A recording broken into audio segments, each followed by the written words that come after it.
Everybody has an opinion on what's going on and what's wrong with our society today. It's either conservatives and their policies, or it's liberals and their policies. It's too much religion, it's not enough religion, it's men and sexism, women and feminism. But the real problem with society is that we as humans are simply decaying. We might be living longer and we might be living wealthier, but we are not living better. Our brains and thoughts have been pondered by humankind for centuries, and we've been aware of mental disorders, but we've never really understood them.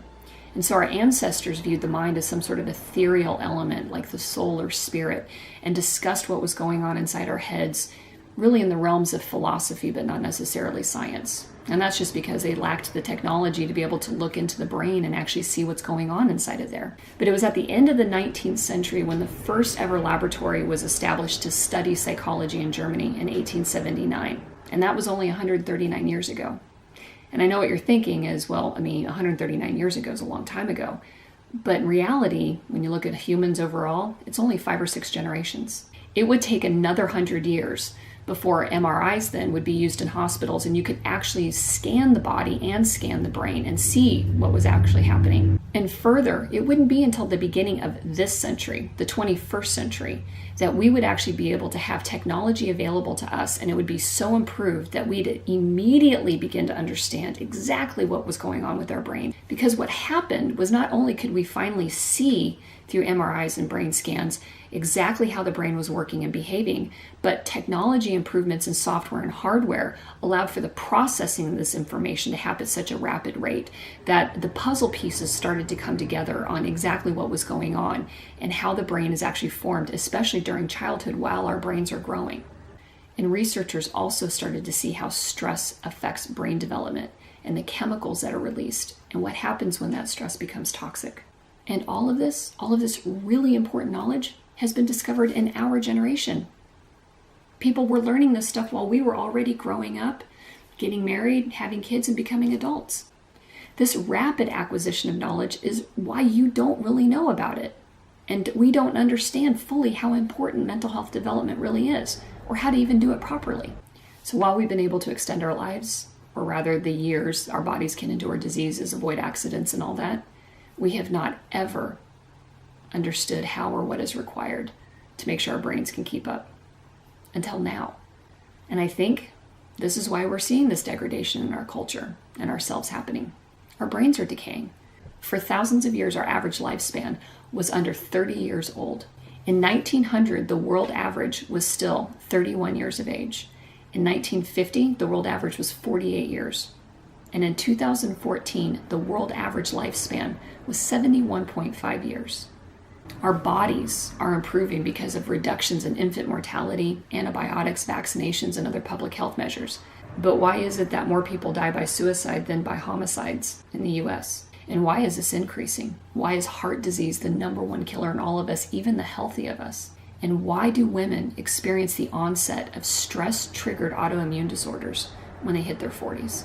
Because our brains are beginning to rot after having been developed under toxic, stressful conditions as children.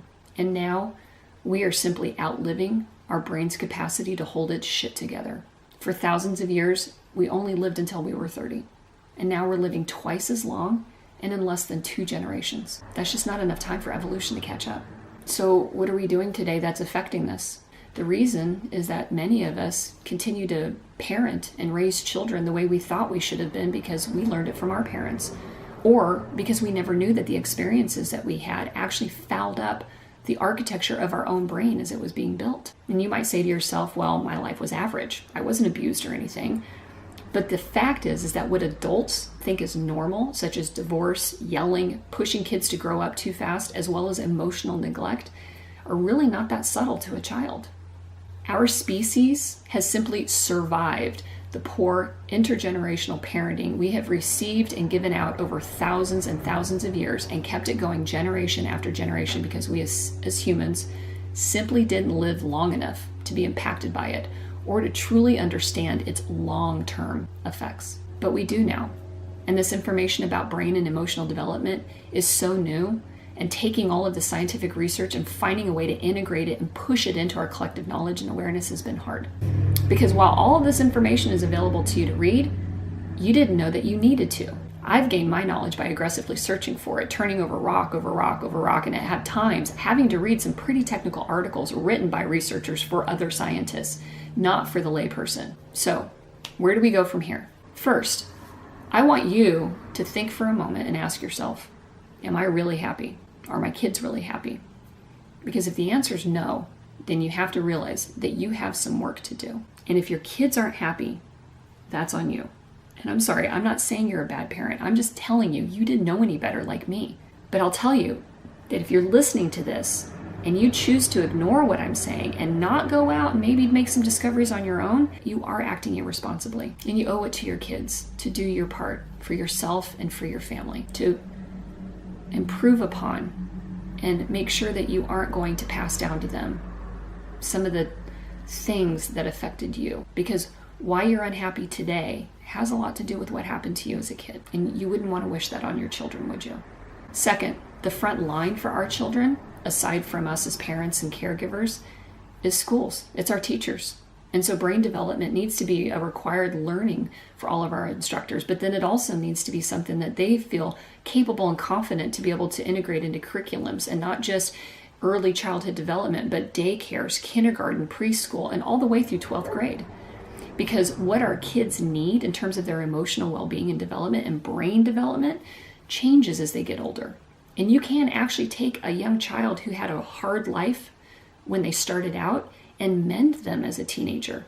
And it is so much easier to do that for them then than it is to wait until they're a middle-aged adult. Neuroplasticity reduces with age, meaning the ability to make changes to the brain and the way our brain was designed and built is more easily done when we're kids and young adults than it is when we get to our age, 30s, 40s, and 50s. Third, our pediatricians, our general physicians, and all of our other medical professionals need to actually remember to balance that emotional development with our physical needs. When kids come in for checkups, they should be asking questions about how things are going at home, and not to ask the question, has anyone in your family been diagnosed with depression? Because bad parenting happens in a lot of houses where no one has a clinical depression diagnosis. And if parents don't understand brain development or emotional development, then give them the resources to learn. Plus, if you go see a doctor, they need to start asking you how you're doing emotionally. Because there is a relationship between our emotional well-being and our physical well-being. Otherwise, we're just going to keep treating symptoms instead of ever treating the cause. Fourth, there are cultural traditions and biases that have persisted for generations that have to stop because they are a detriment to our emotional development. Telling me that a man or a boy can't process emotions the same as a woman has got to quit, because it's not true. Here's another one. Marrying minor-aged girls to adult men. That can't happen anymore. And if you think that happens in other countries, guess what? It is still legal in every state in the US today.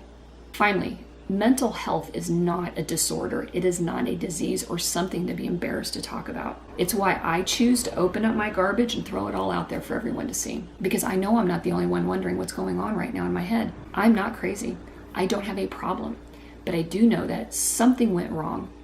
And thank God I know that now. And I'm working on fixing that for me and for my kids so that I can break the chain. And this might mean you should see a therapist. You go see a cardiologist for your heart. You go to your doctor every year for a checkup. But do you ever think about taking care of your brain?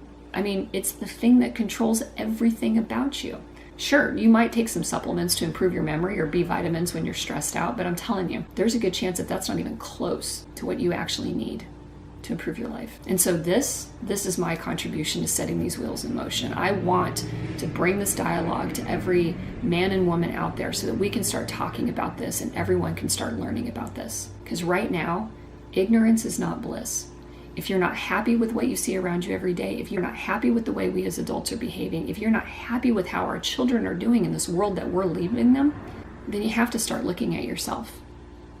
And you have to start to understand that your future and the quality of it really does rely on you coming to terms with your past.